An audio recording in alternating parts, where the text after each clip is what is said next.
This story is not just about a man or some birds. It's a doorway, a mirror, a riddle wrapped in laughter. Through this little tale, Osho opens the door to one of his most central themes, the art of living in harmony with nature, the joy of being alone, and the beauty of a silent mind. The wise man becomes one with the universe, Osho says. He does not fight the wind, he becomes the wind. The title, The Man Who Loved Seagulls, is symbolic. The man could be you, the seagulls could be your thoughts, and the sea, life itself. The key is not to conquer life, but to dance with it. Part 2. On wisdom, the power of not knowing. In the world of cleverness, people gather information. They pile up books, degrees, and doctrines. But Osho reminds us again and again, wisdom is not knowledge. He tells an old Taoist parable. A sage is asked many questions, and to each he answers, I don't know. People are puzzled. How can a wise man not know? Because he is wise, Osho chuckles. Only the ignorant claim to know everything. In Osho's teachings, wisdom means openness, not certainty. A wise person is like a child, curious, innocent, and ready to be surprised. The more you know, the more you feel burdened. But when you drop knowledge, suddenly you can feel the breeze on your face again. Drop your mind, Osho urges. Then you will know without knowledge. Then your knowing will be alive, spontaneous, real. Part 3. Closer to enlightenment. In many of his discourses, Osho speaks of the wise fool. This is a person who lives lightly, doesn't take himself seriously, and yet radiates deep understanding. He brings up stories from Zen, Sufi mystics, and even jokes. Osho loves to use humor, not to entertain, but to awaken. He says, laughter is a sign of intelligence, and seriousness is a disease. In The Man Who Loved Seagulls, he tells the tale of a man who suddenly started laughing during a serious philosophical meeting. When asked why, he simply said, because I realized how silly we are trying to define the infinite with finite words. The fool knows he does not know, and that is the beginning of real wisdom. Part 4. Letting Go, the Bird of Freedom. Freedom is a bird, Osho says, and it cannot be caged by the mind. Throughout the book, he keeps returning to the idea of letting go, of control, of ambition, of the need to be somebody. He shares the story of a seeker who asked a Zen master, "What must I do to become enlightened?" The master answered, "Nothing. Just drop everything you are doing." "You are already that which you seek," says Osho. "The problem is not becoming, it is unbecoming." He compares the mind to a tight fist. When you relax it, life flows in. When you let go, the real joy arises, not because you achieved it, but because you stopped obstructing it. Part 5. The Art of Being Alone. One of the most beautiful sections of the book explores aloneness. Now, Osho makes a clear distinction. Aloneness is not loneliness.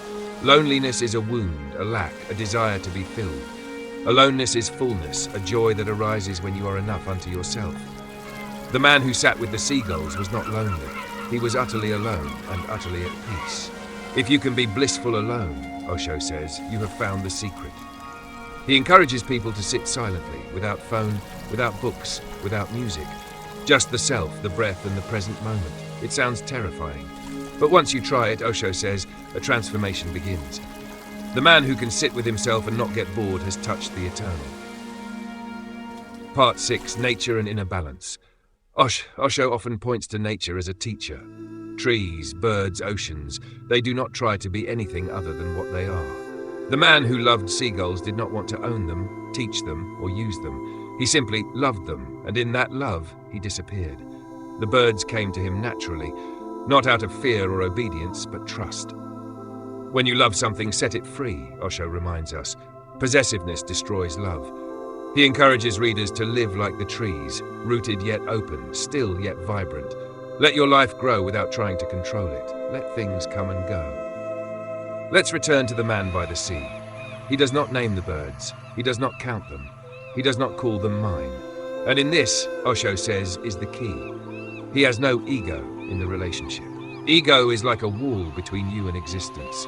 It is the voice that says, I am special, I am right, I am different. But Osho tells us again and again, the ego is not real. It is a mask, a defense mechanism, and the more we cling to it, the more we suffer. The ego is the root of all your misery, Osho declares. Drop the ego, and suddenly you are everywhere. He gives examples, how even in love we bring the ego. We want to possess, we expect, we become dependent, and thus, love turns into pain. But when awareness replaces ego, a shift happens. Awareness is like light, ego is like shadow. When the light enters, the shadow vanishes. Be aware of the ego, not fight it, not suppress it, but simply see it, he says. In that seeing, transformation begins. Osho invites us to play the inner game, not to build ourselves up, but to become empty. And in that emptiness, the whole universe can enter. The mirror of relationships, loving without chains. In the book, Osho touches gently but deeply on the topic of relationships.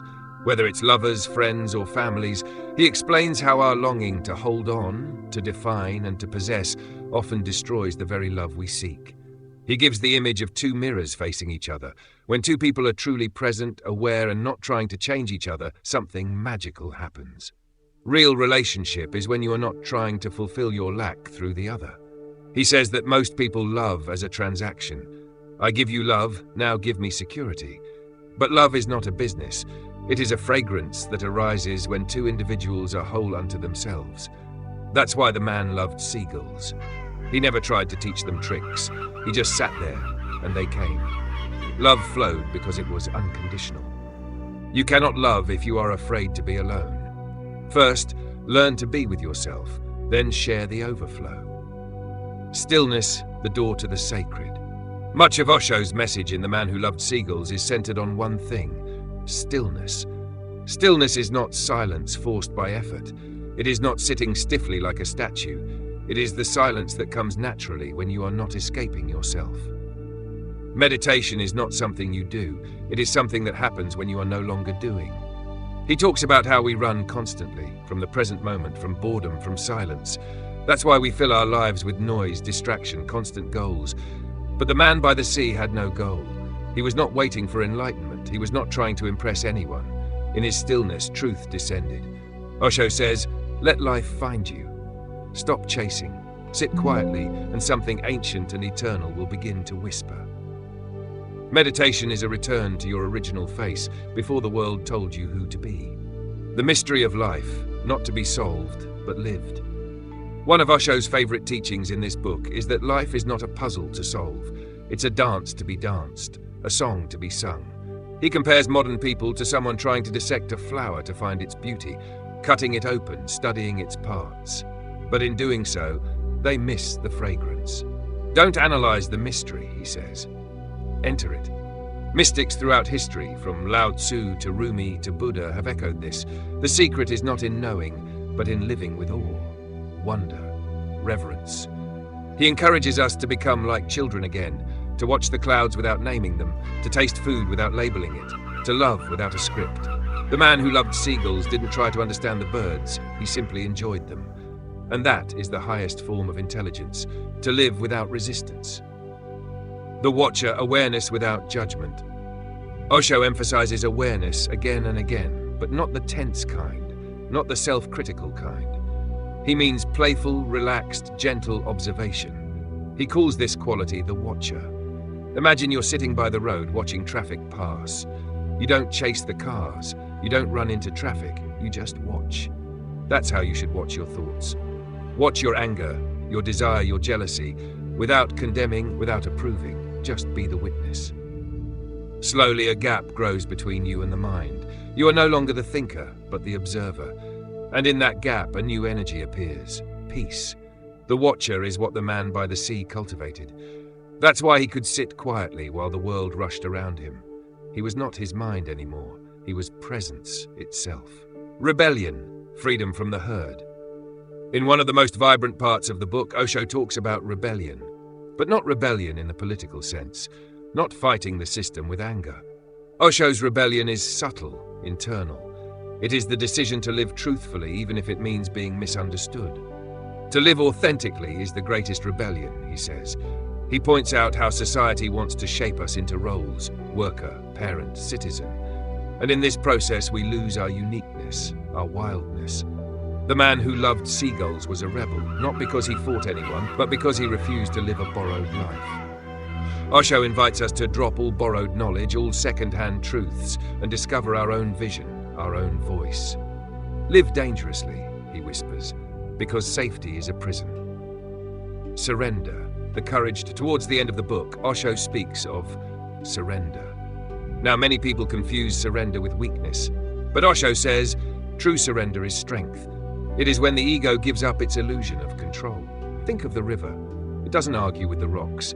It flows around them, and in time it carves valleys and nourishes life. To surrender is to trust existence, to say, I do not know, but I am open. Lead me. He tells the story of a disciple who asks the master for a path. The master says, there is no path. You must walk, and the path will appear. Surrender means stepping into the unknown, not with fear, but with curiosity. And this is the secret of the man who loved seagulls. Enlightenment, not a goal, but a disappearing. Osho speaks often of enlightenment, but not as something to chase or achieve. He describes it as a disappearing, a moment when the I no longer stands between you and existence. When the dancer disappears and only the dance remains, that is enlightenment. The man who loved seagulls never sought awakening. He never read scriptures or fasted in a cave. He simply lived with such grace, such deep acceptance of the moment, that he merged with life.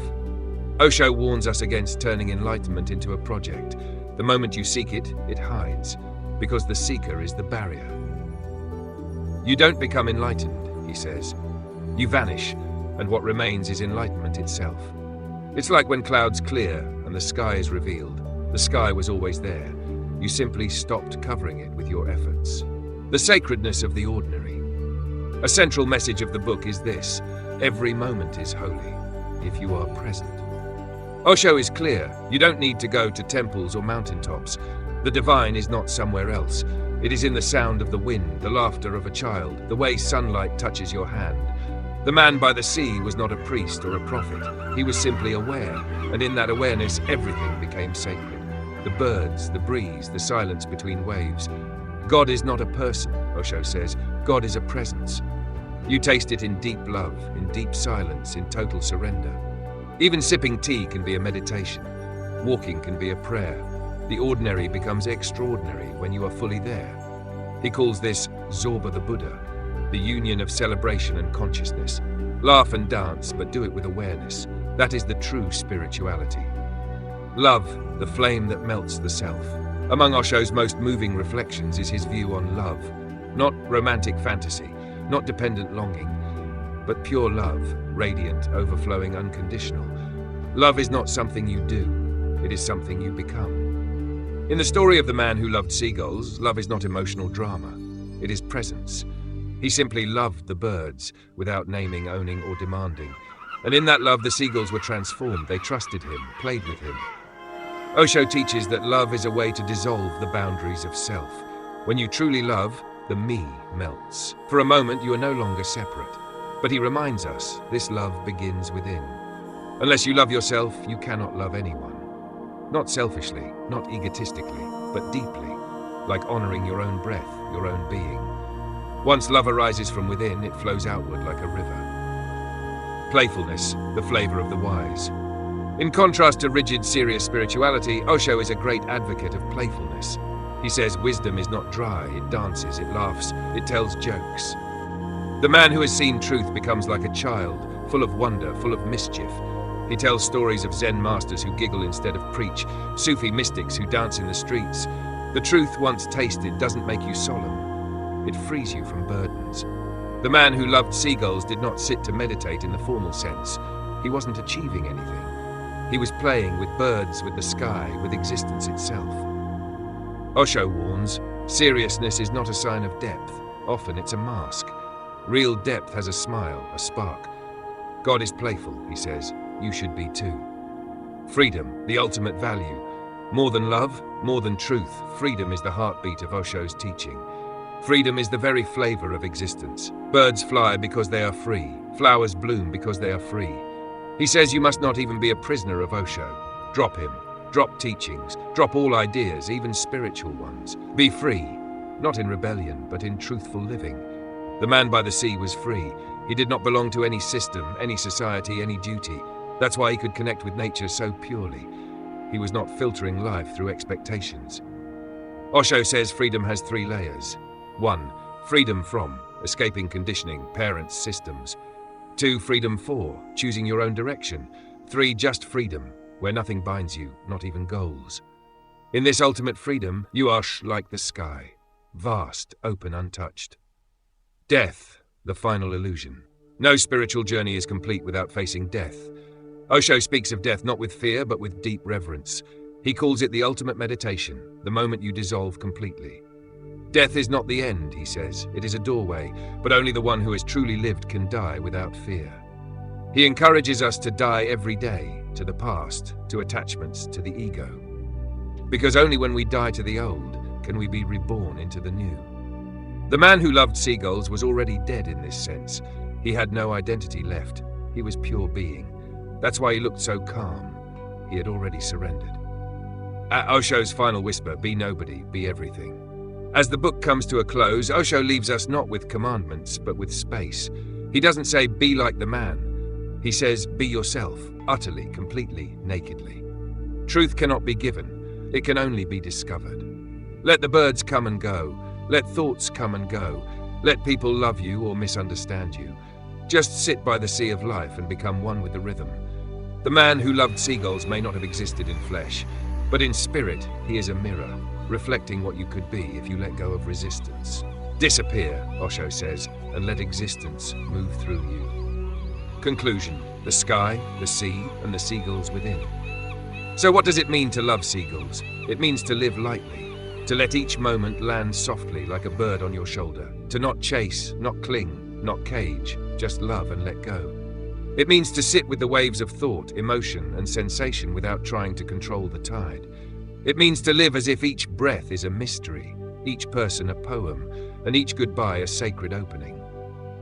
Osho, through this poetic little book, is not telling you to escape the world. He's inviting you to live so deeply, so presently, so freely, that the world cannot help but fall in love with you. And maybe, just maybe, if you sit still enough, the seagulls of your own heart will come home.